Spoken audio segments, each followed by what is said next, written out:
श्री गिरिराज जी की शरण में ठाकुर जी लावे के काजे ब्रजवासीन से लड़ लिए हैं। इनकी शरण में चलो, इनको वंदन करो, इनको पूजो, ये हैं सांचे देवता, ये हैं सांचे जय जय, इनके पास चलो। श्री जी बड़ी करुणामयी हैं, ब्रज में प्रवेश करावे, पर ब्रज में आवे वारे को गिरिराज जी की शरण। हमारे लाल जी के बारे में एक बात बड़ी प्रसिद्ध है कि करुणामयी हैं किशोरी जी, ठाकुर जी ने करुणामय कम हैं तो बहुत वो भी, पर ठाकुर जी थोड़ो देर सो कृपा करें नेक। बहुत ध्यान से सुनियो, आवाज आ रही है हमारी? ठाकुर जी हमारे, किशोरी जी हमारी करुणामयी हैं, पर ठाकुर जी हमारे करुणामयी तो हैं लेकिन नेक देर ते कृपा करें। बहुत सावधानी से सुनने वाली बात है, मन में चंग आई है हमारे कह रहा हूं कि सब जगह तो 84 कोस में श्री जी अनुग्रह करके भेज दे में, पर ब्रज में कहीं भी आवे के बाद में श्री गिरिराज जी की शरण, ये तो ठाकुर जी की कृपा से प्राप्त हो गए। किशोरी जी तो सहज में कृपा कर दें, ठाकुर जी सहज में ना करें, पर गिरिराज जी की प्राप्ति या को मतलब है ठाकुर जी की कृपा।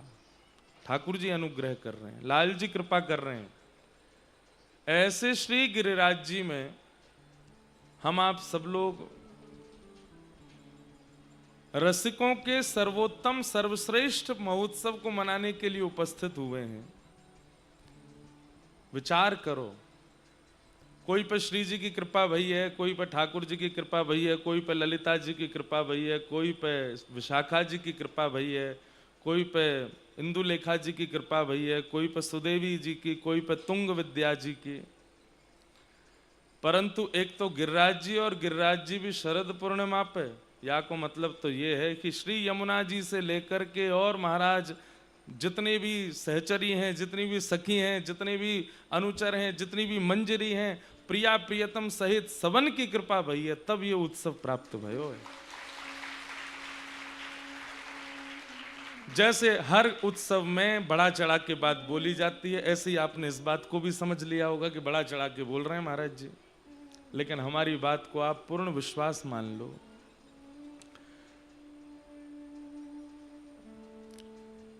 व्यक्ति को देव आराधना प्राप्त हो जाती है, ठाकुर जी की आराधना नहीं मिलती उनकी कृपा से, और देव आराधना करते करते देव प्रसन्न होते हैं तो ठाकुर जी की आराधना करवाने लगते हैं। ठाकुर जी की आराधना प्राप्त हो जाती है, बीच में महादेव की आराधना। ऐसे समझो कैसे चलती है ये सोपान। व्यक्ति पहले देव आराधन में जाता है, देव प्रसन्न होकर के महादेव के पास पहुंचा देते हैं, महादेव की आराधना प्रारंभ होती है, महादेव प्रसन्न होकर के फिर ठाकुर जी के पास पहुंचा देते हैं। परमात्मा शंख चक्र गदा पद्मधारी नारायण की उपासना प्रारंभ हो जाती है, वे प्रसन्न होकर के फिर अपने ही स्वरूप दो भुजधारी श्री कृष्ण की आराधना में भेज देते हैं। पर ठाकुर जी कहें मुंह को बाद में प्रणाम कर, पहले श्री जी के पास जा, तो श्री जी की आराधना प्राप्त होती है। श्री जी कृपा करके फिर वृंदावन से प्रेम करा दें, वृंदावन आते ही फिर श्री यमुना जी की आराधना, रज की आराधना, रस की आराधना, वैष्णवन की आराधना, रसिकन की आराधना, और इन सब की आराधना से प्रसन्न है करके, ये सब प्रसन्न है करके फिर निकुंज आराधना प्रारंभ करावें। कुंज आराधना, कुंज के बाद निकुंज आराधना, फिर निवृत्त निकुंज आराधना। आप लोग जिस स्थिति में बैठे हैं, जिस अवसर का लाभ ले रहे हैं, ये निवृत्त निकुंज की आराधना है सर्वोपरि। हमें तो ऐसा लगे कि हमने बाकी के सोपान चढ़े ही नहीं है, लिफ्ट मिल गई है, वही में बैठ के सीधे सेकंड फ्लोर दबा दिया, ऊपर ही पहुंच गए सीधे, और ये निकुंज निवृत्त निकुंज की आराधना हमको मिल गई, जिसके लिए जारज को ब्रह्मादिक तरसत। आप इसको गाने में इतनी सहजता कैसे कर सकते हो? ब्रह्मादिक तरसत, ब्रह्मा, ब्रह्मा जी कोई सामान्य है? ब्रह्मा जी कोई सामान्य पदवी है? इस ब्रह्मांड में नारायण की नाभि से सबसे पहले कमल से प्रकट होने वाले ब्रह्मा, ब्रह्मा की इच्छा से संपूर्ण सृष्टि का निर्माण होता है। अगर उनकी इच्छा नहीं हो तो इस सृष्टि में समुद्र ना हो, पर्वत ना हो, आकाश ना हो, कुछ ना हो। वो ब्रह्मा उनके लिए कह रहे हैं जारज को ब्रह्मादिक तरसत। और ब्रह्मा अकेले नहीं तरस रहे हैं, ब्रह्मा आदिक, ब्रह्मा जी, शंकर जी, इंद्र जी, कुबेर जी, आदि आदि जितने भी देवताओं के नाम ले लो, सब तरस रहे हैं जिस रज को। सोरज शीश चढ़ाऊं किशोरी तेरे चरणन की रज पाऊं, श्री राधे तेरे चरणन की रज पाऊं। कैसे मिल गई हमको? हमने ना तो देव आराधना की है, ना महादेव आराधना की है, ना नारायण आराधना की है, ना लक्ष्मी आराधना की है, ना यमुना जी को प्रसन्न किया है, ना रजरानी को प्रसन्न किया है, ना रसिकों की सेवा की है। फिर हमको ये शरद उत्सव कैसे मिल गया? ये तो अत्यंत निकुंज की वार्ता है, ये तो अत्यंत निकुंज का भाव है, जहां महादेव भी बाहर खड़े रहते हैं, आ नहीं सकते अंदर। तब ठाकुर जी कृपा करके ललिता जी से कहते हैं जाओ, जाकर के महादेव को भीतर लाओ। तब ललिता जी कहती हैं ऐसे नहीं आ सकते, तो पहले इनको शिक्षा देनी पड़ेगी। तो ललिता जी महादेव को लेकर जमुना जी जाती हैं, वहां जाकर के फिर प्रेम की शिक्षा प्रदान करती हैं। प्रेम शिक्षा में पास हो गए, इसका परिणाम क्या है? बोले शिक्षा ग्रहण करते करते करते करते प्रेम प्रेम भाव तन में पुलकित होने लग जाए, रोम प्रकट होने लग जाए, नेत्रों से आंसू आने लग जाए, मुख पर प्रसन्नता, नेत्रों में आंसू, ये दो स्थिति प्रकट हो जाए तो समझो कि प्रेम की पाठशाला में पास हो गए। एक दिन, 2 दिन, 3 दिन, वर्षों तक ललिता जी पढ़ाती रहीं और एक समय आकर के महादेव की स्थिति हो गई, नेत्र सजल हो गए और मुख प्रसन्न हो गया।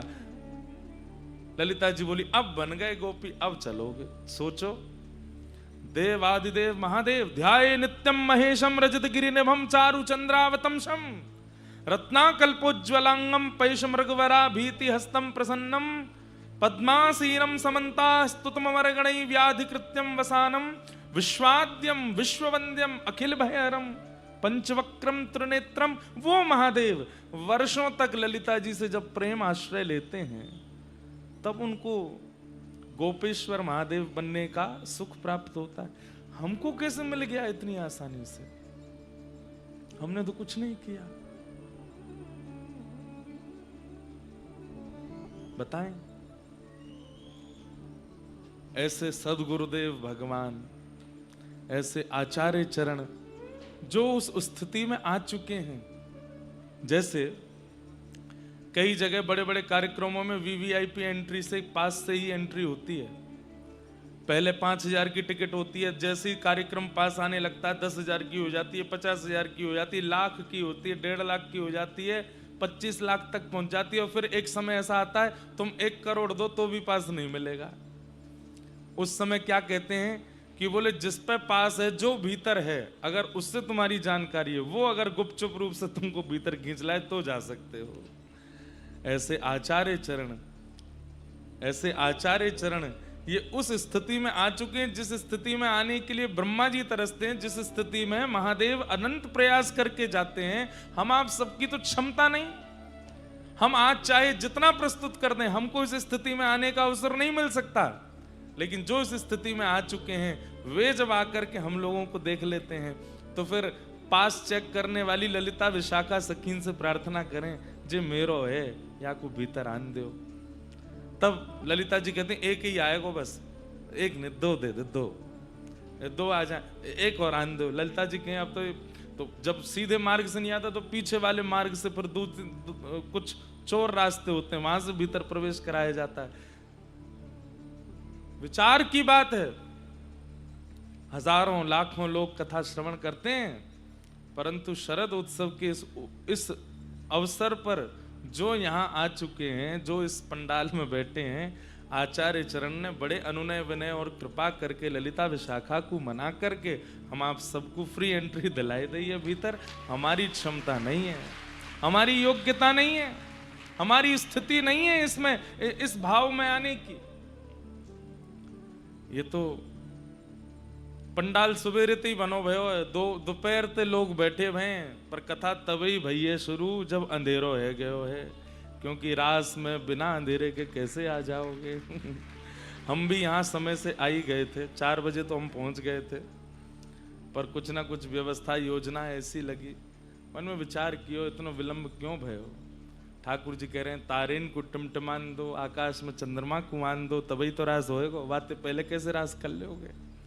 तो ये जितने छोटे छोटे लगे तारे टिमटिमा रहे हैं सामने, और ये चंद्रमा तो यही हैं, चंद्रमा चमक रहे हैं, वाक्य बाद ही रास में आए हैं। और फिर सुनो, खूब बाहर की बात कर लें, लेकिन कथा बैठते ही प्रारंभ हो गई है। जैसे ही आचार्य चरण आए हैं, आकर के जैसे ही विराजमान भए, सीधे निकुंज में प्रवेश, कोई बाहर की भूमिका नहीं।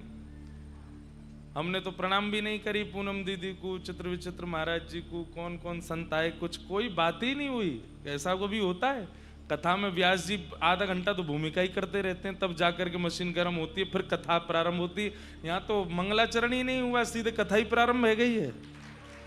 कैसे हो गया ये? निकुंज में, निवृत्त निकुंज में प्रवेश कैसे भयो है भैया? प्रधान सखी आ गई है, अब ज्यादा अनुनय विनय और ज्यादा प्रयास करने की आवश्यकता नहीं है गयो है रास प्रारंभ। सौभाग्य है हम आप सबको। रास क्या है बंधुओं? रसो वैशः रास। मैं हमेशा कथा में कहा करता हूं कि आप प्रयास कर रहे हैं ठाकुर जी की प्राप्ति को, वो रस है, पर आपके रस से प्रसन्न है कि ठाकुर जी आपके समीप आ रहे हैं, वो रास है। रस और रास में यही अंतर, आप प्रयासरत हैं वो रस, और ठाकुर जी प्रयास कर रहे हैं आपके लिए, वो रास है। ये हमारो प्रयास है ही ना सके। बाकी की जितनी भी योजना, जितने भी उत्सव, जितनी भी कथा, जितने भी आयोजन होते हैं, सब हमारे प्रयास से होते हैं, पर रास की कथा तो ठाकुर जी ही करवा में। ये प्रयास, ये योजना तो ठाकुर जी की है। इसके पीछे कारण क्या है? भांडीर वन में हो रही होती तो हमारे प्रयास है सके, वृंदावन में हो रही होती तो हमारो प्रयास है सके, पर गिरिराज जी तो ठाकुर जी ही लेके आवे। वही बात पे आ जाऊंगा, यहाँ तो ठाकुर जी लेके आवे। नंद बाबा के आगे हाथ जोड़े, यशोदा मैया तो प्रार्थना करें, गिरि गोवर्धन पूजिए, उन्हीं की पूजा करो। गिरिराज जी की शरण में ब्रजवासी ना आए, ठाकुर जी लेके आवे। तो यहां पर आना और यहां आकर के रास की भावना करना, तो ठाकुर जी की कृपा है। गिरिराज जी कौन है बंधुओं? बहुत ध्यान से सुनियो। रस का समूह ही रास है। अत्यंत सुंदर रस की वस्तु दो चीजें होती हैं, एक तो उसका एक गाढ़ापन होता है, एक उसका रस भाव होता है। ध्यान से सुनना। जैसे अमरस होता है या खीर होती है, कोई भी रस की वस्तु होती है, अगर केवल पतली पतली है तो इसका मतलब है कि वो इतनी स्वादिष्ट नहीं है, उसमें थोड़ा गाढ़ापन भी है, थोड़ा उसमें एक गरिष्ठ भाव भी है। गरिष्ठ शब्द कहने में अनुचित हो सकता है, गरिष्ठ का मतलब है उसके अंदर एक मूल तत्व भी है जिसको व्यक्ति पिएगा नहीं, जब मुख में आएगा तो थोड़ा चबाना भी पड़ेगा। रस का समूह रास है। उसी रास का जो पेय भाव है, जो जल भाव है, वो श्री यमुना जी हैं, और जो गाढ़ा भाव है वो गिरिराज जी हैं, वो श्री गोवर्धन नाथ है। और एक बात बता दूं, कोई कितने रस बांटे जाए ना सबन को, खीर पतरी पतरी सबन में बढ़ जाए, जो बेचारे बहुत प्रतीक्षा कर रहे हैं, अभी एक पंगत गई है, अभी दूसरी गई है, अभी तीसरी गई है। परोस व्यवहारे विशेष रूप से, परोस व्यवहारे सबसे लास्ट में पाते हैं, लेकिन जब वो लास्ट में बैठते हैं तो उनको गाढ़ा ही गाढ़ा मिलता है। रस तो बहुत अन्य मिल गए होगो, लेकिन गाढ़ो रस जो रास को गिरिराज जी को स्वरूप है, वो हमको ही मिल रहा है। हम जितने बैठे हैं हम सब उनको प्राप्त है। श्री यमुना जी रास का, जब प्रिया प्रियतम दोनों रास विहार कर रहे हैं, उन दोनों के जो रसमय प्रेम है वो श्री यमुना जी बनकर के बहने लगा। और श्री प्रिया प्रियतम का जो सारभूत गाढ़ा स्वरूप है, जिसको सब आस्वादन नहीं कर सकते, जो सबके आस्वादन का विषय नहीं है, वो श्री गिरिराज जी हैं, वो श्री गोवर्धन नाथ हैं। इसलिए रास की चर्चा दो ही स्थान पे हो सकती है, या तो यमुना जी के तट पे या गिरिराज जी की तलहटी में। बाकी सब जगह होती है चर्चा, पर हम आप सब कर सकते हैं। और प्रिया प्रियतम तो यहीं आवेंगे रास करवे, और कहीं नहीं जाते। या तो यमुना जी को पुलिन हो या गिरिराज जी की तलहटी हो। यमुना जी के पुलिन पर प्रकट रास होता है, सबको दिखता है, पर गिरिराज जी की तलहटी में प्रिया जी को मन है जाए, सबरी सखी देख रही हैं, ये इन सबन के सामने वो भाव प्रकट ना करूंगी, ठाकुर जी ले जाएं हाथ पकड़ के भीतर गुफा में, अंदर कहीं अंतरंग भाव से केवल प्रिया प्रियतम रास कर रहे हैं। जो सबके दृष्टि में ना आ सके वो रास गिरिराज जी में होता है, वो रास गोवर्धन में होता है। बड़े भाव हैं भैया, हम आप सब सौभाग्यशाली हैं। इस रास का आस्वादन, इस रास का अनुभव हम आप सब करने वाले। मन में बहुत भाव आए, क्या सुनाऊं, किस भाव पर कहूं। पंचाध्यायी रास सुनाऊं कि व्रज की लीलान में जो पदन में रास है वो सुनाऊं। अभी तक भी स्पष्टी नहीं है कि क्या सुनाऊं।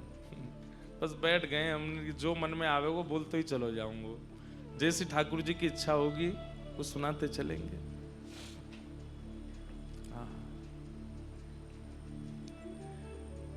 ऐसी पावन गिरिराज जी की तलहटी है, और श्री सूरदास जी ठाकुर जी के रूप भाव को वर्णन कर रहे हैं। अभी चंडीगढ़ में कथा थी तो वहां मन में भाव आया कि चतुर्भुज दास जी बहुत सुंदर भाव गाते हैं, जिसे गोप गीत कहते हैं। जैसे गोपी गीत है, ऐसे ही श्री चतुर्भुज दास जी को गोप गीत है, जो कलिकाल में गायो। जैसे गोपी गीत को ठाकुर जी ने वरदान दिया है, ऐसे ही गोप गीत को भी वरदान दिया है, और गोप गीत का वरदान हमको मिला है। जो इस गोप गीत को गाएगा ठाकुर जी उसको मिलेंगे, ऐसा ठाकुर जी ने वचन दिया है।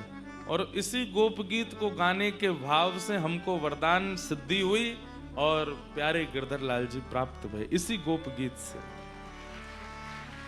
तो मन में भाव है कि इसी गोप गीत की व्याख्या, और इसी गोप गीत की व्याख्या में अष्टयाम लीला, और अष्टयाम लीला में अष्ट सखियों के भाव, इन सब भावों को मतलब गड्ढ की सब्जी पवाएंगे आपको प्रेम से पहियों।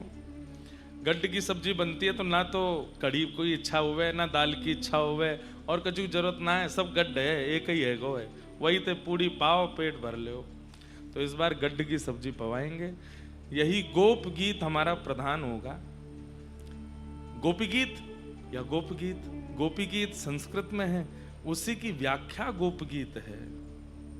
कौन सा गोप गीत अब नहीं गाएंगे तो। मुस्काए के सुंदर वदन दिखाए, लोचन तड़पे मीन जो जुग भरी धरी बिहार।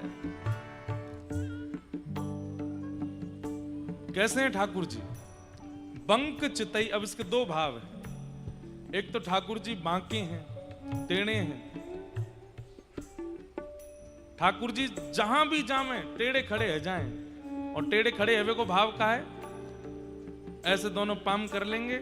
और एक बड़ी सुंदर रचना है, बड़ी सुंदर भावना है कि जैसे ठाकुर जी टेढ़े होते हैं तो सखा सब प्रतीक्षा करें ये टेढ़े खड़े कब होंगे। क्यों?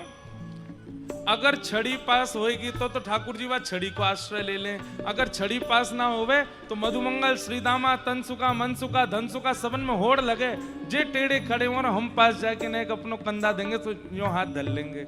ये जब जब टेढ़े होंगे तो हमारो सहारो ले में। तो सब प्रतीक्षा करें कि ठाकुर जी टेढ़े कब खड़े होंगे। और कभी ठाकुर जी टेढ़े खड़े होंगे और वास्तव में छड़ी पास होवे या कोई शिला पास होवे या कोई ऐसी कोई सहारो होवे जैसे ठाकुर जी टेक ले ले, तो सबरे ग्वाल बाल लाल जी को ना देखें, जहाँ पे टेक लियो वाकू टेढ़ी टेढ़ी नजरन से देखें। तू काई को है यहाँ पे, तू क्यों है यहाँ पे, तू अगर यहाँ नहीं होता तो हम आ जाते, हमको ये सुख मिलता। अरे ग्वाला तो ऐसा प्रयास करें कि लाला को ऐसी जगह लेके जाएं जहां पर टेक ये ले ही ना सके, या को टेक लेवे का हमारो ही सारो लेनो पड़े। बंक चितई, ठाकुर जी बांके। इसलिए हमारे श्री राधा रमन लाल जी की सेवा पद्धति में ठाकुर जी के भुजा के पास में एक छड़ी पधराई जाती है, जो लंबी छड़ी लकुट है, ठाकुर जी वहां पे ऐसे तिरछे आ जाएं।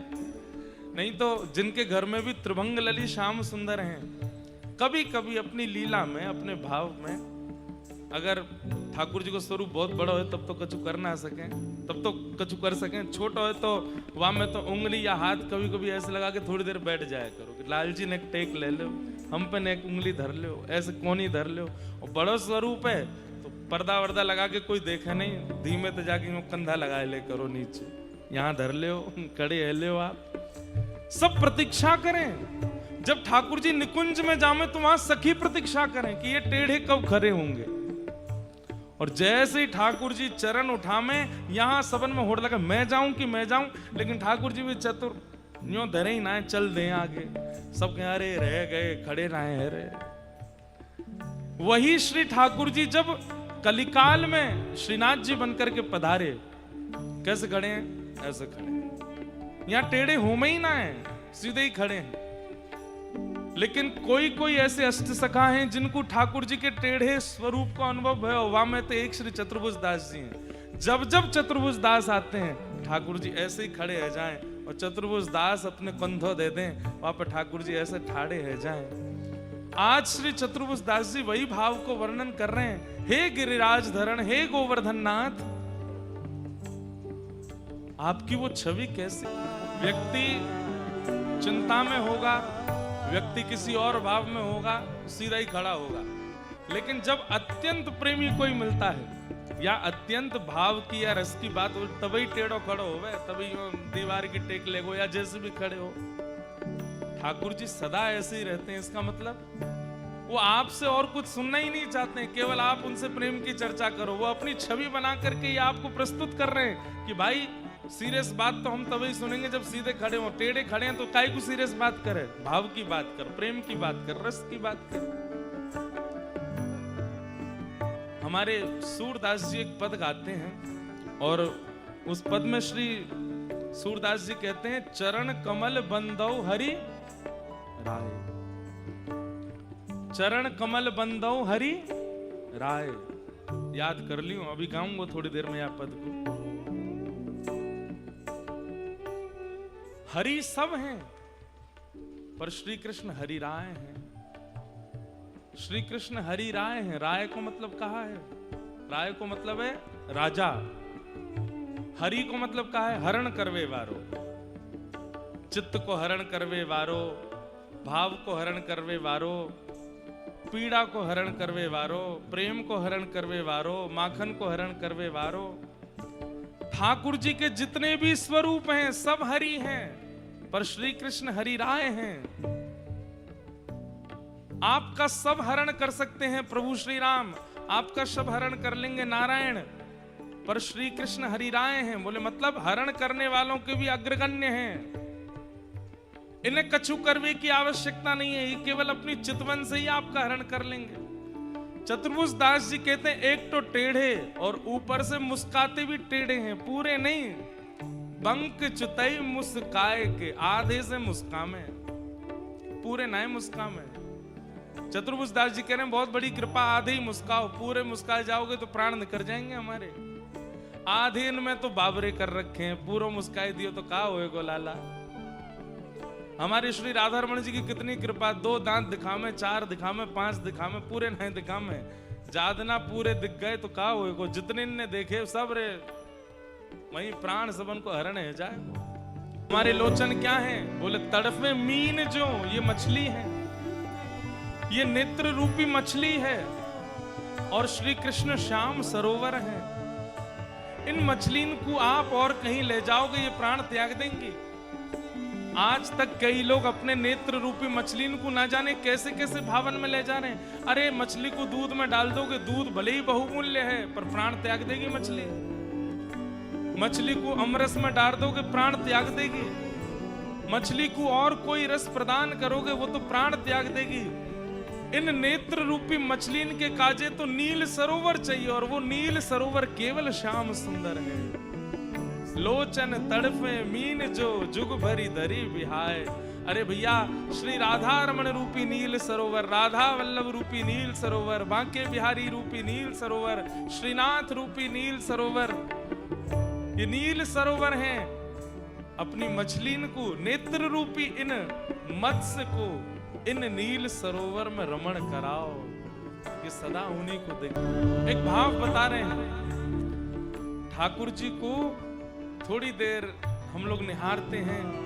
जिनके चित्त में रस नहीं है, जिनके चित्त में भाव में नहीं है, जिनके चित्त में प्रेम नहीं है, वो ध्यान से सुनियो। मंदिर में तो संभव नहीं, बहुत भीड़ होती है। अपने घर के ठाकुर जी को ही कभी प्रयास करो, भले ही मन नहीं लग रहा है, भले ही कोई भाव नहीं आ रहा, भले ही कुछ भी हो रहा, फिर भी एकांत में बैठ के एक टक निहारते रहो। एकांत में कोई हो ना आसपास, देखते रहिए, देखते रहिए, देखते रहिए, देखते रहिए। और बस याद रखिए, उस बीच में और कुछ देखना, भले ही कुछ भी सोचो, पत्नी का ध्यान आवे, बच्चों का ध्यान आवे, परिवार का ध्यान आवे, सब आने दीजिए। बस याद रखिए, देखते रहो ठाकुर जी को, अपने घर के ठाकुर जी को देखते रहो। 5 मिनट होवे के बाद आप मुझको याद करेंगे। जो चिंतन मन में चल रहे हो वो नष्ट हो जाएगा, जाके बारे में सोच रहे हैं वो निकल जाएगा चित्त से, और बस वही दिखेंगे। श्याम सुंदरी चित्त में आ जाएंगे, थोड़ी देर में नेत्र सजल रहने लग जाएंगे, शरीर कंपित होने लग जाएगा। भले ही उसके बाद कभी ऐसा ना हो, लेकिन एक बार तो होगा। श्याम सुंदर की छवि ऐसी है। वास्तविकता यह है, हमारे नेत्र, भले ही हमें ज्ञान नहीं है, पर हमारे नेत्र चाहते केवल श्याम सुंदर को ही है। हम नहीं जानते कि श्याम सुंदर कौन है, पर ये नेत्र जानते हैं कि यही वो सरोवर है जिसमें हमें रहना है सदा।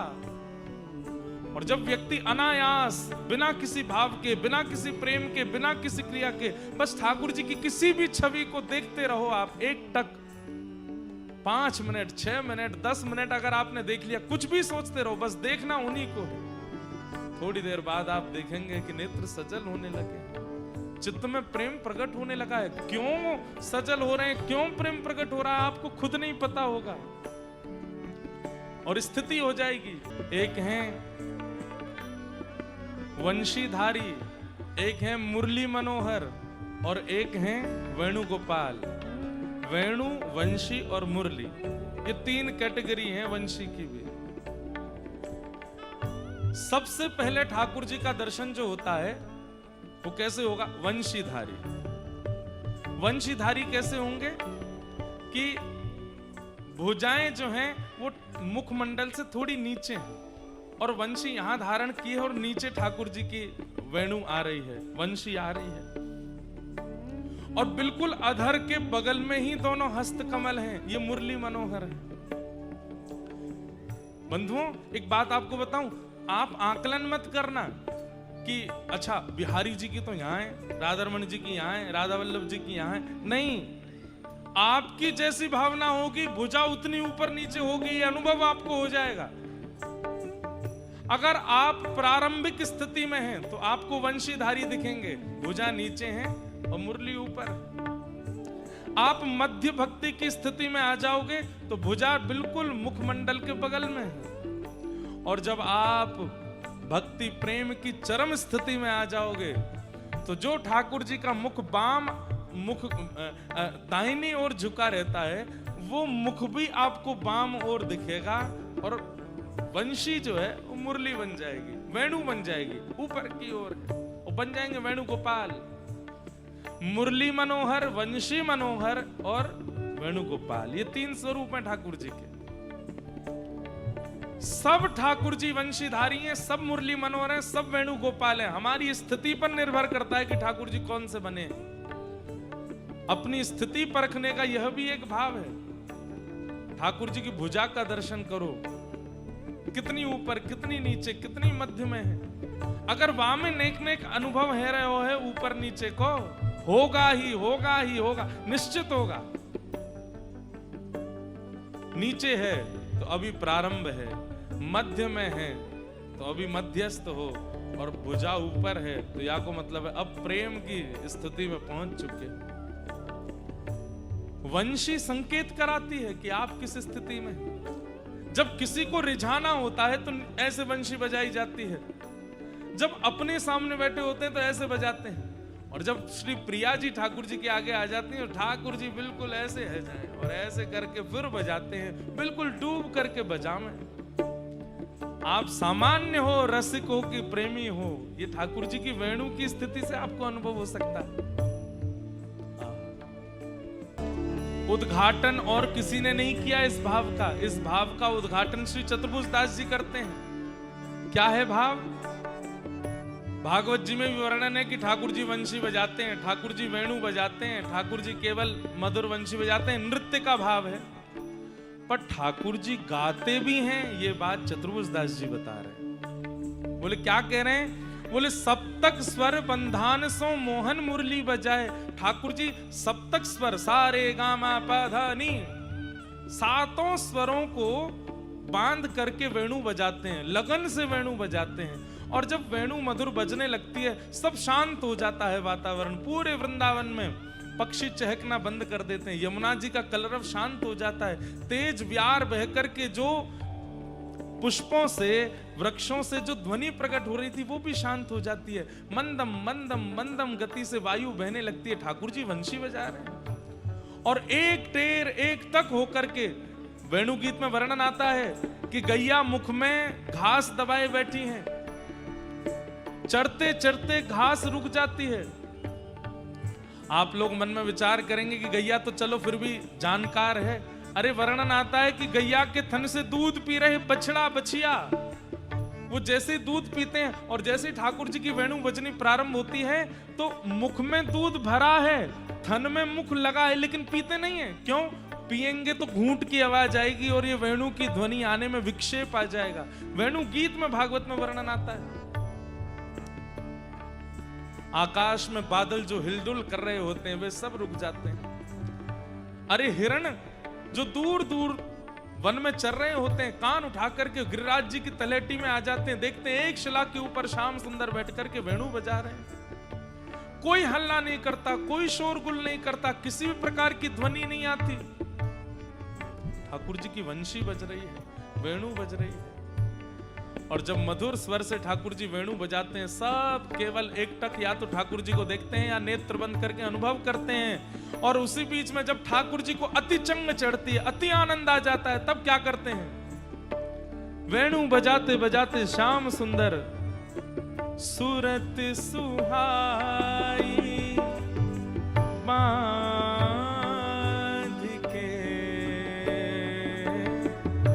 वेणु को नीचे कर देते हैं और स्वर की सुरतियों को संभाल करके अपने अपने स्वरूप को थोड़ा, वेणु बजाते समय जो केश मुख पर आ गए हैं, जो अंग कांति में कोई माला इधर उधर होगी, सब ठीक करके ठाकुर जी क्या करते हैं? ठाकुर जी गायन करते हैं।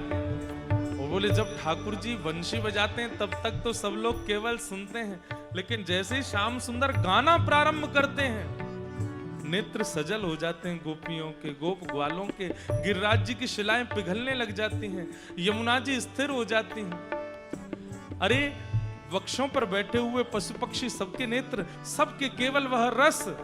अरे जब वंशी बजती है तब तो रस प्रकट होता है, लेकिन जब ठाकुर जी गाते हैं तो वो रस बहने लग जाता है। ऐसे ठाकुर जी के गायन। अष्ट सखाओं में एक सखा हुए श्री गोविंद दास, और गोविंद दास जी के चरित्र में आता है कि एक बार गुसाई जी के सामने बैठ करके श्री गोविंद दास गा रहे हैं, और गाते गाते गाते कुछ गाते गाते बीच में रुक जाते हैं। गुसाई जी कहते हैं रुक क्यों गए? इतने में गोविंद दास इशारा करते हैं, ए लाला ने ढंग से गाओ, ने स्वर संभाल के गाओ, ने भाव से गाओ, ने कान बंद करके स्वर समझ के गाओ। फिर गाने लग जाते हैं। गुसाई जी कहते हैं ये कौन को समझाते हैं बीच में, इधर उधर तो कोई बैठा नहीं है। फिर गाने लग जाते हैं, गाते गाते फिर रुक जाते हैं, फिर रुके, लाला देखो बहुत उदम मचा रहे हो, ने भावते गाओ, अरे गानो आवे ने प्रेम से गाओ, ऐसे काहे को करो, ये स्वर गलत काहे को लगाओ। फिर गाने लगते हैं। गुसाई जी बोले ये किससे बात कर रहे हैं, यहाँ कोई बैठा तो है नहीं। तीसरी बार फिर रुके, ना मानोगो लाला तेरी शिकायत करूंगा मैं, हैं ऐसे गावे स्वरन ने बिगाड़े, राग रागिनी ने बिगाड़े। गोसाई जी बोले गोविंदास बहुत देर हो गई, मैं बहुत देर से देख रहा हूं, तो बीच बीच में गा के रुक जाए, जन कौन को समझाए, तेरे अगल बगल में कोई है तो है ना, कौन ते बात करे। गोविंदास धीरे से बोले लाला बैठो है, कन्हैया बैठो है यहाँ बगल में, और बगल में बैठ के ऐसे कान पे हाथ धर के टेर लगा रहा हूं मैं जैसे स्वर खींचूं मेरे पीछे स्वर खींचे, लेकिन बड़ा उद्यमी है, मैं स्वर खींचूं तो बीच में अपनो गरो हिलान लगे, सबरो स्वर बिगड़ जाए मेरो, वाकु समझा रहा हूं एक ढंग ते का। गोसाई जी के नेत्र सजल हो गए, बोले सच में ठाकुर जी बैठे हैं? बोले हाँ जी बैठे हैं। आप कैसे बैठे हैं? बोले एक पाम ऊपर धर के अर्ध पद्मासन में बैठे हैं, छोटे से लाला हैं, कान पे हाथ धर के गा रहे हैं। मेरे पास आमे मोते कहे मोको गानों सिखाओ, श्री जी कभी कभी कहें कि मैं नृत्य करूंगी आप गाओ, मोको गानों सिखाओ। गोसाई जी बोले ठाकुर जी से मत कहना कि वो प्रकट हो, बस मोको इतना बताओ श्याम सुंदर की आवाज कैसी है, जब वो गाते हैं तो कैसा लगता है, जब उनका स्वर प्रकट होता है तो कैसा अनुभव होता है। ये बात सुनते ही गोविंद दास जी के नेत्र लाल पड़ गए, अश्रुओं से भर आए। बोले मैं कैसे बताऊं, जैसे प्राकृतिक ध्वनि बहुत प्रिय लगती है। बंधुओं ठाकुर जी का स्वर कैसा है, बहुत ध्यान से सुनना। जैसे प्राकृतिक ध्वनि जो होती है वो चित्त को अत्यंत शांति देती है। जैसे घनघोर पहाड़ों में चले जाओ जहां कोई आवाज ना आती हो, और उस समय प्रकृति की आवाज सुनो, धीमी धीमी प्रकृति की आवाज, वो चित्त को बहुत सुख देती है। कलकल करती गंगा जी की ध्वनि सुनो, अरे सहज कोयल की आवाज, सहज मयूरों की आवाज अत्यंत सुख देती है। ये प्राकृतिक स्वर जो हैं ये हमें शांति प्रदान करते हैं। बोले कि ऐसी प्राकृतिक शब्दों को भी जो शांति प्रदान करे, ऐसी ठाकुर जी की आवाज। प्रकृति हमको शांति देती है, पर उस प्रकृति को भी जो शांति प्रदान करे वो ठाकुर जी का स्वर है। ऐसा ठाकुर जी गाते हैं।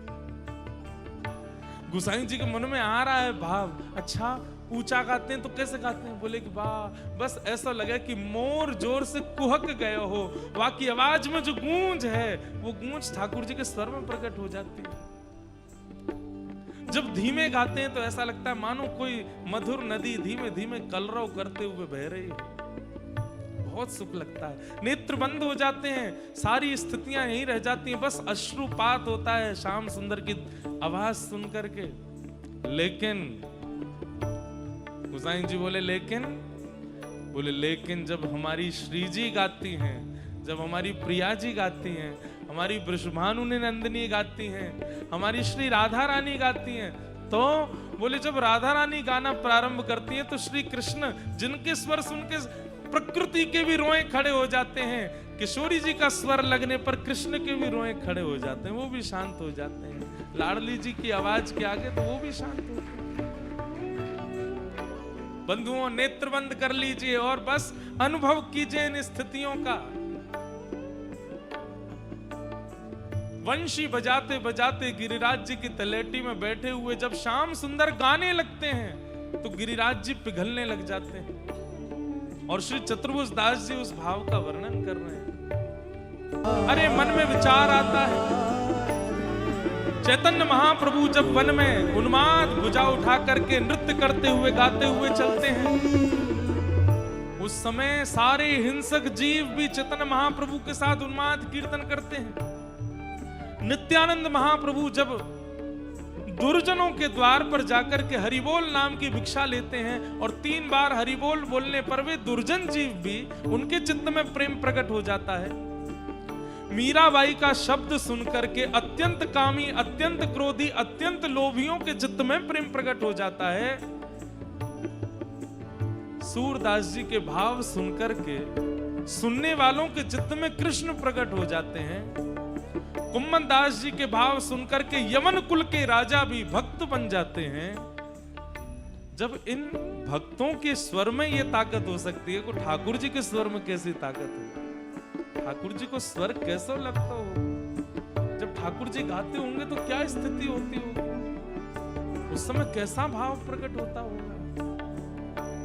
इसका चिंतन श्री चतुर्भुज दास जी ने सुना है, इसीलिए ठाकुर जी को गायक बहुत अच्छे लगते हैं। जिनके पास स्वर है, जो गाना जानते हैं। मैं कथा में कहा करता हूं, मैं गाना जानता हूं इसलिए नहीं कह रहा हूं, मोकू तो सबसे नीचे रखी हूं गावे वारेन में, लेकिन जिनके पास स्वर है, ये इस बात को मान लीजिए कि ठाकुर जी ने अपनी प्राप्ति का स्टैंप लगा करके उनको भेजा कि ये चाह लेंगे तो मुझे प्राप्त कर लेंगे, क्योंकि इनके पास स्वर है, क्योंकि इनके पास वह धुन है जिससे ये मुझे रिझा सकते हैं। बस वो कभी अपने मन में कोई और रीझे ये भावना ना लावे। निश्चित है कि उसके स्वर से ठाकुर जी निश्चित उसे प्राप्त करें।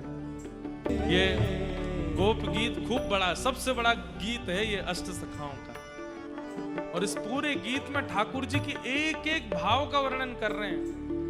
अभी तो वेणु का वर्णन सुना है, मुस्कान का वर्णन सुना है, स्वर का वर्णन सुना है। जिनके साथ रास करना है शरद पूर्णिमा पे, उनकी एक एक स्थिति जान तो लीजिए। बोले ठाकुर जी वेणु बजाते हैं, गाते हैं, तब तक भी सब स्थिर रहता है, लेकिन उसके बाद संध्या बेला हो जाती है और ठाकुर जी का नंद भवन जाने का समय है, और उस समय सौभाग्यवती गैयाओं को ठाकुर जी बुलाते हैं। सब गैयाओं के नाम धरे हुए हैं। कोई गैया को नाम है श्यामा, कोई गैया को नाम है कपिला, कोई गैया को नाम है धूमरी, कोई गैया को नाम है भोरी। जिनका नाम पूरा विश्व पुकारता है, आज वही श्याम सुंदर संध्या होते ही अपने मुख के ऊपर ऐसे दोनों भुजा रखते हैं और गैयाओं को बुलाते हैं, अरे धौरी चल, नंद भवन जावे को समय है गयो है। उस समय मन में भाव आता है, अरे हम मानव क्यों हैं, हम गैया ही बन गए होते। तेरत नंद किशोर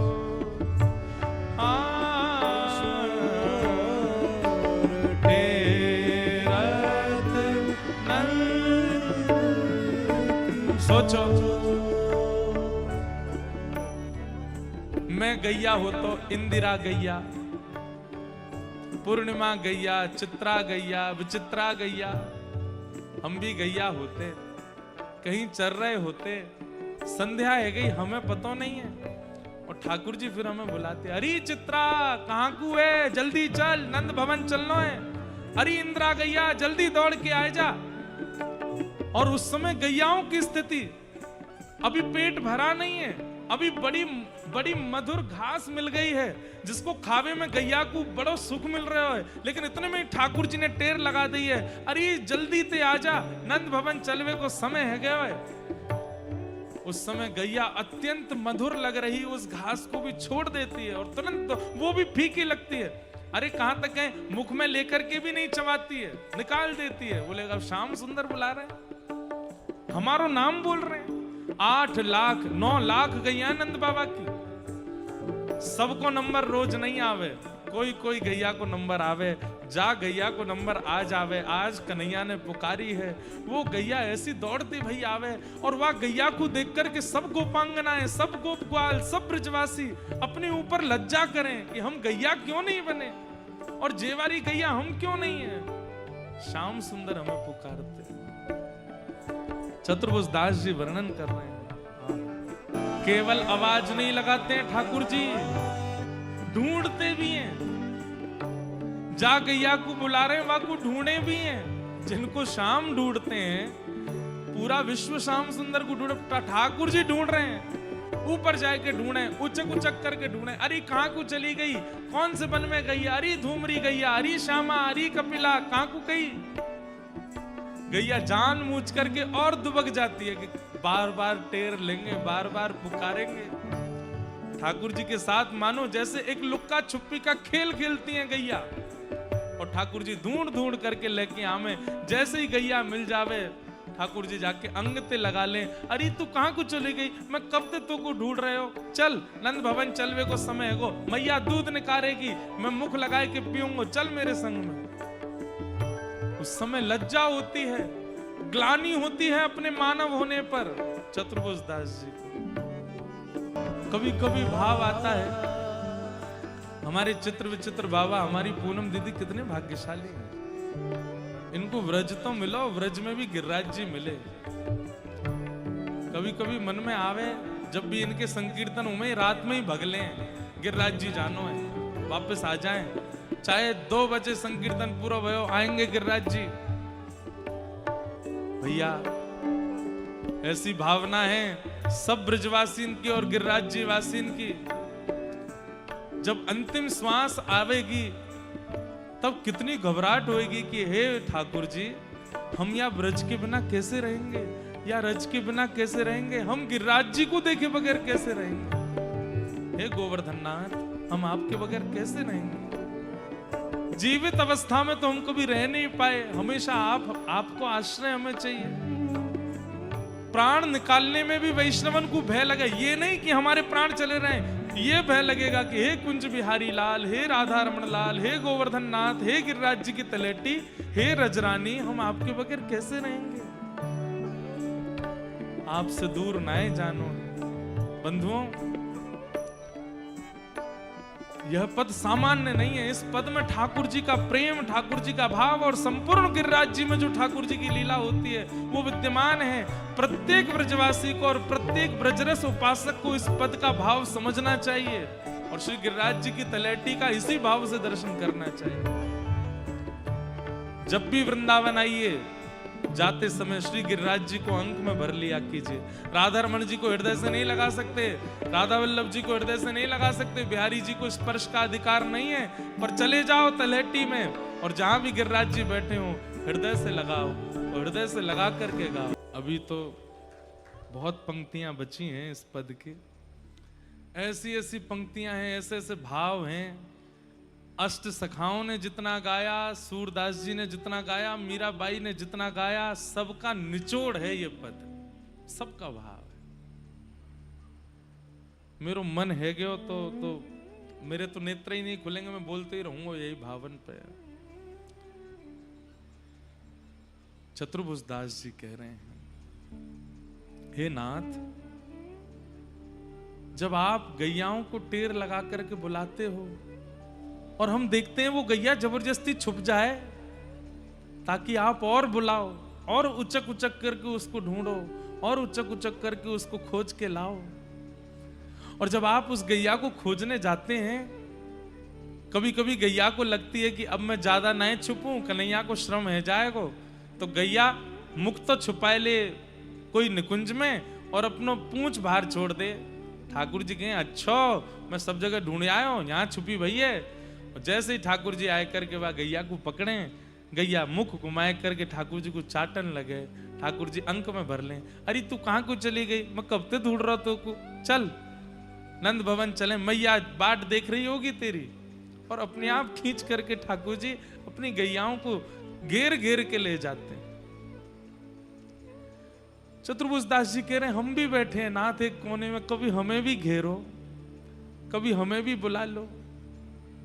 अरे हम भी अपनी एक पीतांबरी, हम भी अपनी एक लकुटी, हम भी नेक अपनो कछु खिड़की से बाहर छोड़ देंगे कि हे श्याम सुंदर कभी ढूंढते ढूंढते हमारे पास आ जाओ।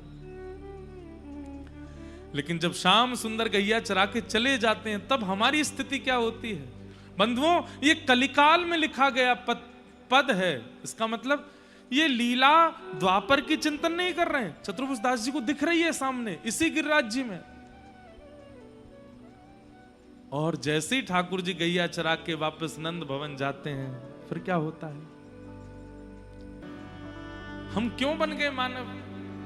अरे हमसे ज्यादा सौभाग्यशाली तो ये मोर हैं, हमसे ज्यादा सौभाग्यशाली तो गैया है, हमसे ज्यादा सौभाग्यशाली बछड़ा बछियां हैं, हमसे ज्यादा सौभाग्यशाली ये व्रज की कुंज है, हमसे ज्यादा सौभाग्यशाली व्रज के पुष्प हैं, हमसे ज्यादा सौभाग्यशाली व्रज की रज है जो ठाकुर जी को इतना सामीप्य आस्वादन करे।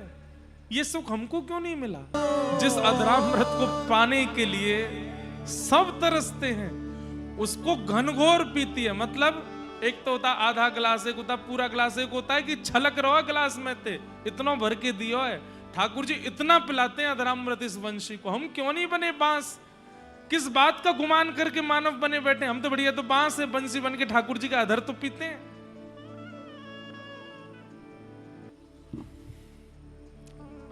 चतुर्भुज दास जी कह रहे हैं, जब आप गैया चरा करके उस सबको घेर के ले जाते हो नाथ, तब लज्जा होती है अपने ऊपर कि हम मानव क्यों हैं, हम क्यों नहीं है गैया, हम क्यों नहीं है मोर, हम क्यों नहीं है वंशी, हम क्यों नहीं है श्रृंगार, हम क्यों नहीं है वो वस्त्र जो आप धारण करते हो, हम क्यों नहीं है वो कुंज निकुंज जिसमें आप बैठते हो।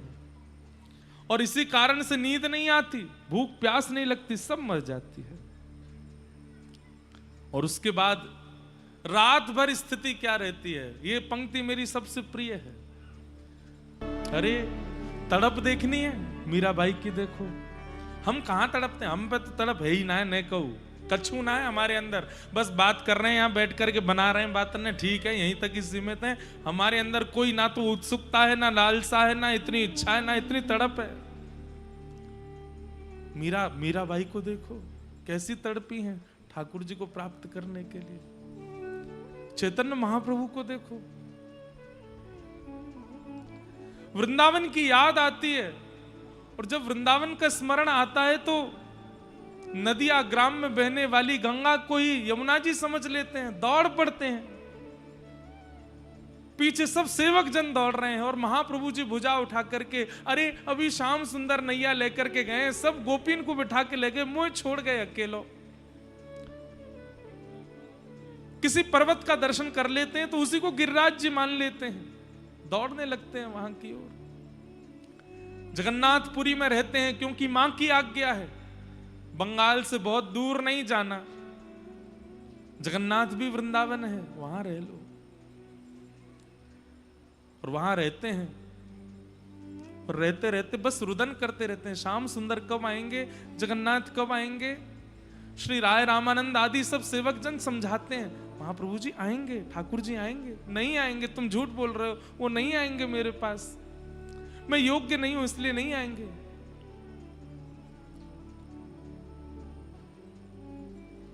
कहां मोर प्राणनाथ मुरली वदन, कहां पाऊं कहां जाऊं मदन मोहन। मेरे प्राणनाथ कहां है, मेरे जीवन धन कहां है। समझाते हैं सब सेवक जन, ठाकुर जी आए थे, कह के गए भोजन कर लोगे तो आएंगे। भोजन कर लेते हैं इसी भाव से, अच्छा मैं भोजन कर लूं, आ जाएंगे ठाकुर जी, हाँ आएंगे। कोई समझाता है, बोले ठाकुर जी आए थे, कह के गए आप सो जाओगे तो आएंगे, इसलिए सो जाते हैं, ठाकुर जी आएंगे।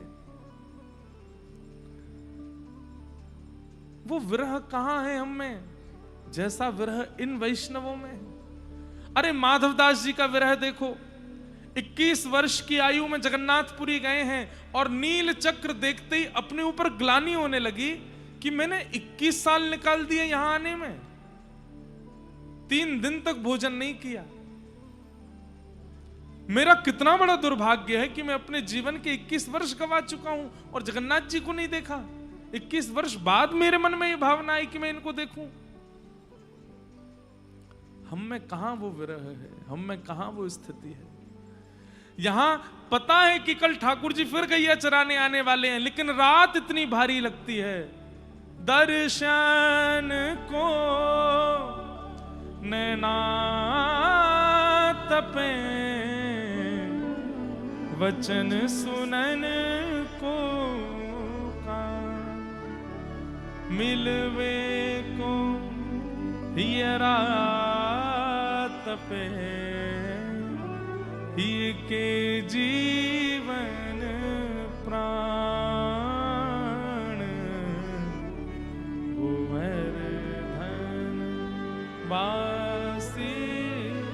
बंधुओं 10 वर्ष हो गए ये पद गाए हुए हमको, लेकिन आज पहली बार इसकी व्याख्या कर रहे हैं। बीच में कुछ कुछ पंक्तियों की है, लेकिन आज सोच के आया हूं कि गिरिराज जी की तलेटी में आज गाई दूं, आज सुनाई दूं पूरा भाव।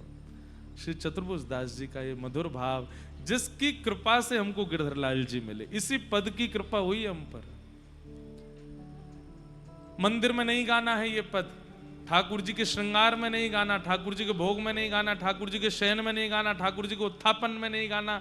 बड़े नियम है, क्यों? ठाकुर जी को याद आने लगती है। फिर कब गाएं? फिर या तो बढ़िया समय नहीं मिलेगा, शरद पूर्णिमा को अवसर है, श्याम सुंदर अंतर ध्यान हो गए हैं, हम माया के जाल में इतने फंस गए हैं, गिरिराज जी की तलेटी है, रसिक जनन को संग है, आप सब लोग बैठे हैं, वायु गिरिराज जी को स्पर्श करके आ रही है, धीमे धीमे चंद्रमा पूर्णिमा की ओर प्रस्तुत हो रहे हैं, यही अवसर है, गा लें हम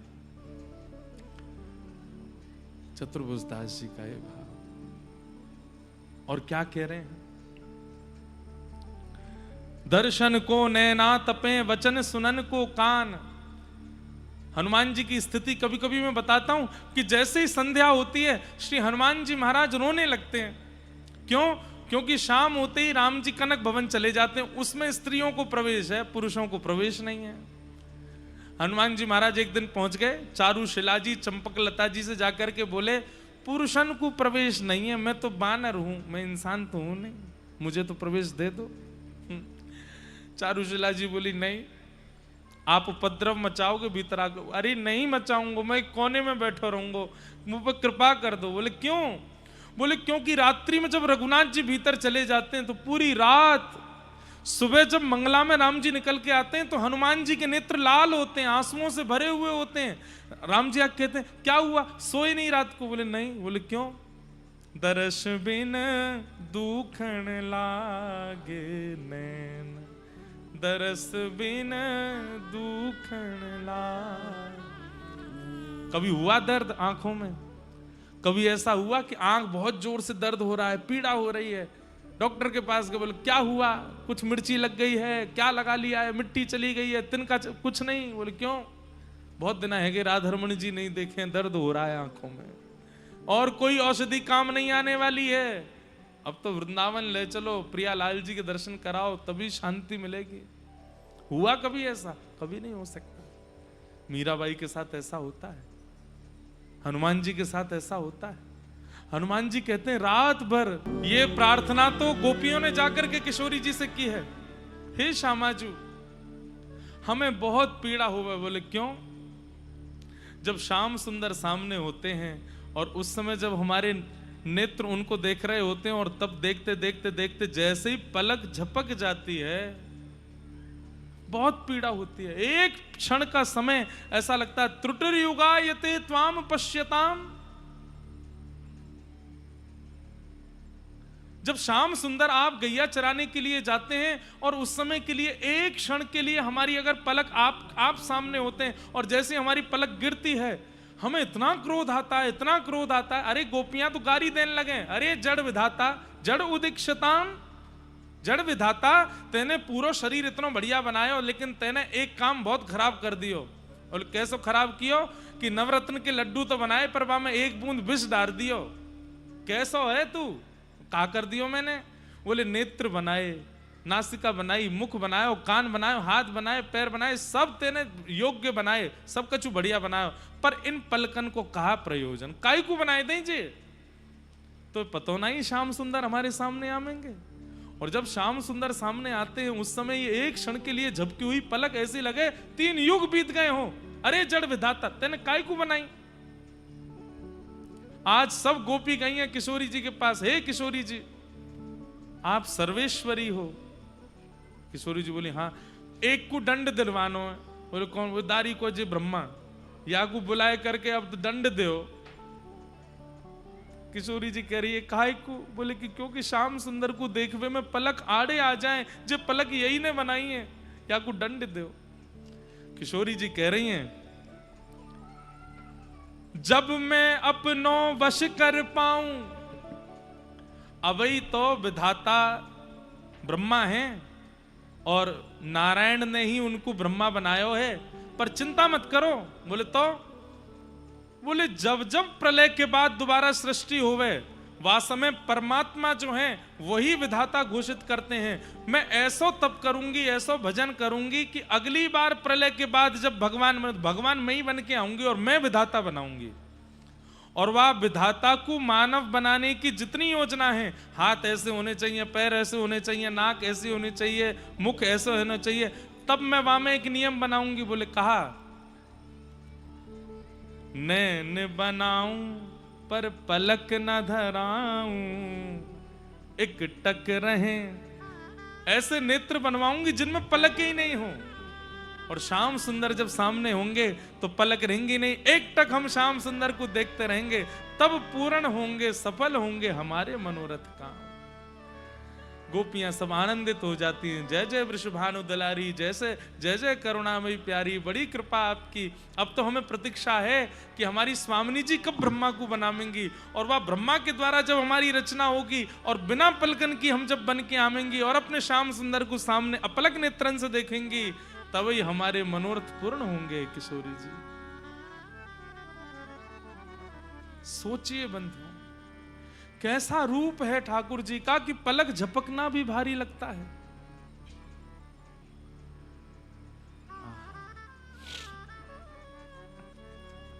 चतुर्भुज दास जी कह रहे हैं, मन अभिलाषा यह रहे लगे न नैन निमेश। बोले क्या करूं, इकटक देखूं आवते नटवर नागर भेष। बस मेरी ओर चलते हुए श्याम सुंदर आ रहे हैं और मैं उनको अपलक नेत्रन से देखता रहूं, यही मेरी अभिलाषा है। चाल कैसी है, ललित गति विलास वल गुहास। ठाकुर जी हमारे सीरियस नहीं रहते भैया, एक बात बहुत ध्यान से सुन लो, हमारे ठाकुर जी सीधे सीधे नाए चले। जब ठाकुर जी चलें तो गैया ग्वाल वाल सबरे खूब सारो अवकाश दे करके चलें। क्यों, ठाकुर जी मटकते भये चलें, ठुमकते भये चलें, कभी एक चाल इधर एक पांव उधर, यूं हिलते भये महाराज, सब अपनी लीला करते भये चलें। एक बालक बोलो, ये आपको मेरी तो आंख मुंह तो खोलवे को मन ही नहीं है रो। पीछे श्रीनाथ जी हैं, इनकी चोटी दिख रही है, कोई ने मुझसे कही कि महाराज जी आपको क्या भाव है, ठाकुर जी की चोटी है।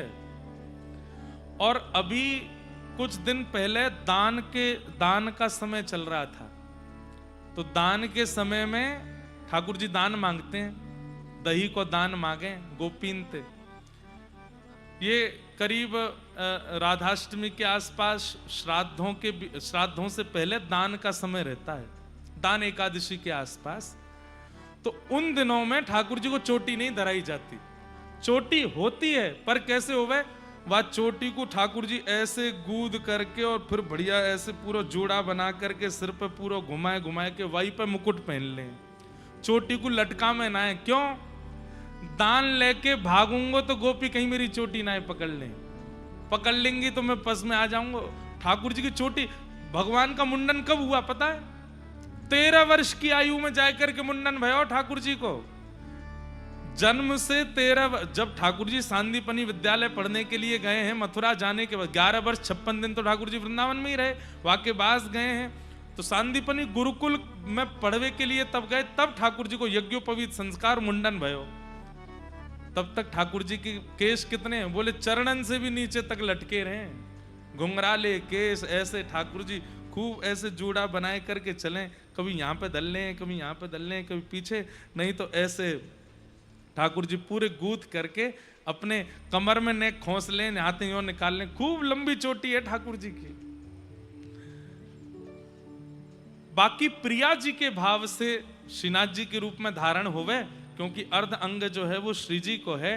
पर दान के समय पर, दान के श्रृंगार में चोटी ना धराई जाए। क्यों, बोले दही लेके दौड़ूंगो, कहीं पीछे से पकड़ ली तो, या हमारे ठाकुर जी अपनी कमर में ही बांध लें वाकू, इसलिए दान के समय ठाकुर जी की। और रास के समय पर वह चोटी को और सुंदर सजाए करके लामे। क्यों, बोले कोई गोपी के पास जाऊंगा और दूर की कोई गोपी को मन भयो कि आओ श्याम सुंदर, तो चोटी ने खिलाए के बुलाए लेगी, इतको आ जाओ। तो इसलिए ठाकुर जी ऐसी वेणी धारण करें। प्रिया जी को और श्री यशोदा जी को ठाकुर जी के श्रृंगार में सबसे प्रिय है वेणी गूंथना। ये बेणी गूथन लीला केवल ठाकुर जी ना करें श्री जी के संग, श्री जी भी करें ठाकुर जी के संग। ठाकुर जी बेणी गूथ के आए हैं, पर फिर भी निकुंज में आके श्री जी कहें खोलो मैं गूथूंगी, मुझ को सुख मिले। और श्री प्रिया जी अपने हाथ से वेणी गूथे ठाकुर जी की, ऐसी सुंदर, वहां में सुंदर सुंदर पुष्प लगा में, सुंदर सुंदर नग लगा में, सुंदर सुंदर भावन से वायु को सजा में, और सजाए करके फिर ठाकुर जी अब मैं आपकी गूथूंगा। प्रिया जी की और लाल जी की दोनों की वेणी समान है। के संग ठाकुर जी फिर नृत्य करें, फिर रास विहार करें। कितनी भावनाएं हैं, कितने भाव हैं, कितने स्वरूप हैं, कितनी स्थिति है। तो ठाकुर जी कैसे चलते हैं? टेढ़े मेढ़े चलें, कभी इतकु घूमे। ललित गति विलास वल्गुहास प्रणय निरीक्षण कल्पितो रुमान। और कैसे चलते हैं ठाकुर जी? ध्यान से सुनो। एक पाम यहां धरेंगे, एक पाम यहां धरेंगे, एक पाम यहां धरेंगे, कभी मुकुट झटकामेंगे, कभी अपनी चोटी लहरामेंगे, कभी कहीं ऐसे मटक जाएंगे, कभी कहीं सवरे हरण है जाए ठाकुर जी के बाद छवि पे। और इतना ही नहीं करें, फिर सामने ते जो गोपी आ रही होवे, वाकी चाल ढाल रूप जैसे होवे, ठाकुर जी कृतमनु कृतवत्य उन्मदांध कहा करेंगे, वह गोपी की तरह चाल चलन लगे। अरे देखिए रे मधुमंगल कैसी चलती आ रही, बोले कैसे चल रही लाला, गज गाम नहीं है मैं चल के दिखाऊं। सो ठाकुर जी वाह की तरह चलन लगे। फिर वो गोपी अच्छा मेरी नकल उतार रहे हो। सो फिर जैसो मोह बनावे, जैसे स्वर में बोले, जैसे देखे ठाकुर जी वैसी छवि बना ले। कृतमनु कृतवत्य उन्मदांध, जैसी गोपी क्रिया करती है ठाकुर जी भी वैसा स्वरूप धारण कर लेते हैं। कृतमनु कृतवत्य उन्म, और केवल गोपी नहीं, सामने मोर आ जाते हैं तो ठाकुर जी तुरंत कहेंगे अरे श्रीदामा तनसुका मनसुका कहाँ है, लेके आओ। अपने भी मोर जैसे बन जाएंगे और मोरन से होड़ करेंगे, मोर की तरह फिर ऐसे नृत्य करेंगे। बंदर आ जाएंगे तो अपने दोनों हाथ नीचे करके जोर जोर से बंदरन के सामने उछलन लगेंगे। ऐसे ठाकुर जी पूरा दिन कहाँ लगा में, यही में तो लगा में। नंद भवन ते गिरिराज जी आवे में आधो दिना ने कर जाए, और फिर गिरिराज जी तो वहां जावे में आधो, तो पूरे दिन ठाकुर जी यही करें। चाल और दूसरे की नकल ये ठाकुर जी की बड़ी प्रसिद्ध है। इसलिए श्री चतुर्भुज दास जी कह रहे हैं कैसी चाल है ठाकुर जी की। ललित गति विलास वल्गुहास, एक तो गति ललित है ठाकुर जी की, एक ताल में चलते हैं ठाकुर जी, मतलब बेताल नहीं चलते। कई लोग पैर घिसके चलते हैं, इधर उधर पाम पटकते भय चलते हैं, नहीं, ठाकुर जी बड़ी ताल में चलते हैं। अगर कोई उस समय ताल दे दे तो ताल सम पर ठाकुर जी के चरणारविंद के नूपुरों की ध्वनि मैच हो जाएगी। ठाकुर जी ऐसी गति से चलते हैं कि कई बार तो श्याम सुंदर की नूपुरों की ध्वनि पर ही बड़े बड़े गायक बैठ करके कोई राग गा देते हैं, और ठाकुर जी की चाल संपरी रहती है। ललित गति विलास, विलास करते हुए चलते हैं, कभी हास कभी परिहास, कभी कहीं बैठ जाएंगे, कहीं कुछ जलपान करेंगे, कुछ खाते चलेंगे, कुछ पीते चलेंगे। कोई पुष्प बढ़िया लग गया तोड़ के कान में पहन लेंगे, कोई बढ़िया चीज लग गई तो वागू यहाँ धारण कर लेंगे, कभी कोई गैया पे हाथ फेर देंगे, कभी कोई ग्वाला के कंधा पे हाथ धर ले। विलास करते हुए चलते हैं। ललित गति विलास वल्गुहास। ठाकुर जी कैसे हैं? वल्गु वाक्य बोलते हैं। वल्गु वाक्य मतलब इतना मीठा बोलते हैं, इतना मीठा बोलते हैं कि सामने वाले से कुछ पूछा है, अरे तेरा नाम कहा है, वो अपना नाम ही भूल जाए। इतना सुंदर लग रहा है, इनकी वाणी इतनी अच्छी है, नाम भूल गया। फिर ठाकुर जी झकझोरे, अरे तो ते पूछ रहा हूं तेरा नाम कहा है। मेरो कहाँ नाम है, मैं कहाँ ते आया हूं, मैं कौन हूं। फिर ठाकुर जी जोर जोर से हंसे, अरे मधुमंगल के लाला तू काय को ऐसो जादू सो कर दे सबन पे, अरे बेचारो भूल गो। या तो तेरी मैया कौन है, मेरी मैया कौन है, मैं कहाँ जन्मा हूं, याददाश्त चली गई। ठाकुर जी के वल्गु वाक्य सुनकर के सब मोहित हो जाते हैं, स्वयं को भूल जाते हैं। पर हम लोग राधा रमन जी जामे, राधा वल्लभ जी जामे, बिहारी जी जामे, खुद कभी ना भूल पामे, हमें सब पता हो हम कौन है। ठाकुर जी के दर्शन वही मानो जहां स्वयं की स्थिति भूल गए हो। वल्गुहास। और क्या करते हैं? बोले प्रणय निरीक्षण, देखते हुए चलेंगे, नजर मटकाते भय चलें। और जहां जाकी छवि बढ़िया लग जाए या थोड़ी अच्छी सी लग जाए, वाक की तरह आकृति बना लें और फिर वाक की तरह चलने लगे। कल्पितो रुमान कृतमनुकृतवत्य उन्मदांध, कृत्य करने लगते हैं, जिसको देखते हैं उसकी तरह चाल, उसकी तरह बोली, उसकी तरह मटकेंगे, उसकी तरह सब क्रिया करते हैं। प्रकृति मगन किलयस्य गोपवध्व,